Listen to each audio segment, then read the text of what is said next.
Hey, what's going on, guys? Welcome to the video. So I have a few questions for the community in this one. We've been having some issues with our solar system, our Renogy charger, and also our batteries. So I thought I'd go through the issue that we're having and see if any of you guys have any idea what might be the issue.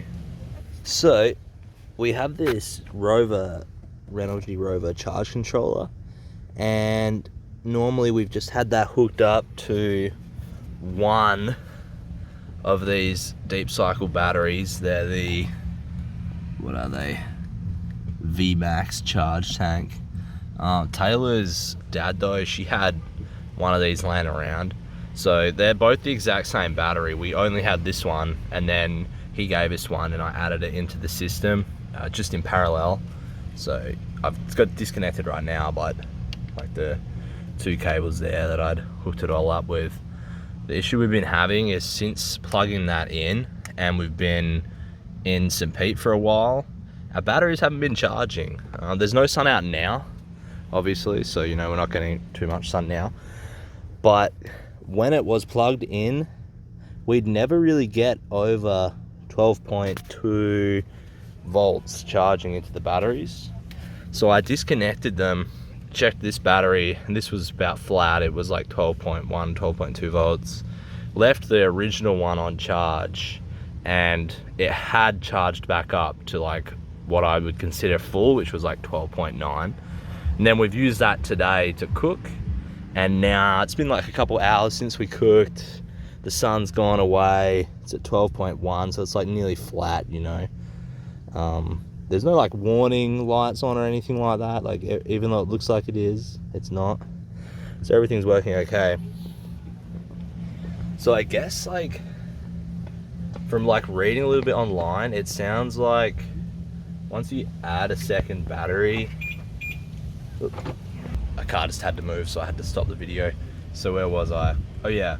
So it sounds like when you connect a second battery in parallel, and that battery, yeah, is like, let's say it's older than the original one, the capacity of like the older battery that you've just connected is going to affect the capacity of the battery you had before, like the newer battery. And we don't really know how good condition her dad's battery was in. I saw that it was supposed to be holding charge, so I thought it was okay. But we're thinking what's happened is by adding that into the system, maybe it's just a dud battery. Like, you know, it's been sitting probably on his garage floor for like 2 years or something. And yeah, maybe it's just like not holding charge well. And so for that reason, our whole system hasn't been able to hold charge, because what was happening is like we had like 3 days of great solar, and every time we had to cook, we had to start the car because we have that smart battery isolator, so that will charge the batteries if we need it. So we had to, like, you know, use the car to power the inverter essentially. Since I've disconnected that, it seems like the problem's gone away.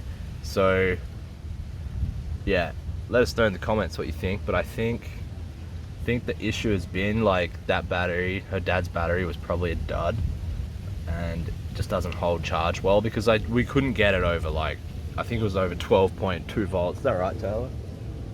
Yeah, I think it was like 12.2 volts. That's what I'm thinking. Since reconnecting that, yesterday we were a bit worried because the charge controller said 12.6, and it like didn't change from 12.6 all day. So we thought, like, that's weird. Like, it's telling us that the battery is 12.6 volts and it's only charging at 12.6 volts, which is kind of like a fully charged battery, but it seemed weird that it was doing that. But then today it went up to 12.7, then 12.9. So, you know, like, I seem to remember the charge controller charging at like 13 volts or more, which you'd think it would. Like, that's typical for like charging a battery, right? But I don't know if there's like also an issue with that charge controller. So if any of you guys have these charge controllers and been through something similar, let us know. So we thought maybe it could be that, you know, maybe there's an issue with that too. There shouldn't be a problem. Like, connecting that second battery was basically just making one big battery. So it's got to be that second battery I added wasn't any good. I read online and they say you shouldn't add a second battery. Like if you're going to use more than one battery, you should buy them all at the same time. But I mean, I just figured, well, it's the exact same battery. He said it was like hardly used, near new, so I thought it would be fine. Looks like it hasn't been, but like, yeah, again, if any of you have one of these batteries, the VMAX, I think they're 100 amp hours, and you have like the Renogy Rover control box, how long does it take you to charge your battery? That'd be like interesting to know. Seems like it takes us maybe a day or something from around 12 volts. See, I thought the last couple of hours of the day would have been enough to charge it, but there's just so many variables, you know, with like the sun, and then like how many hours of sun you get, and then how like good that solar is that day. Not really something I understand too well, I guess. That's why I'm reaching out for help.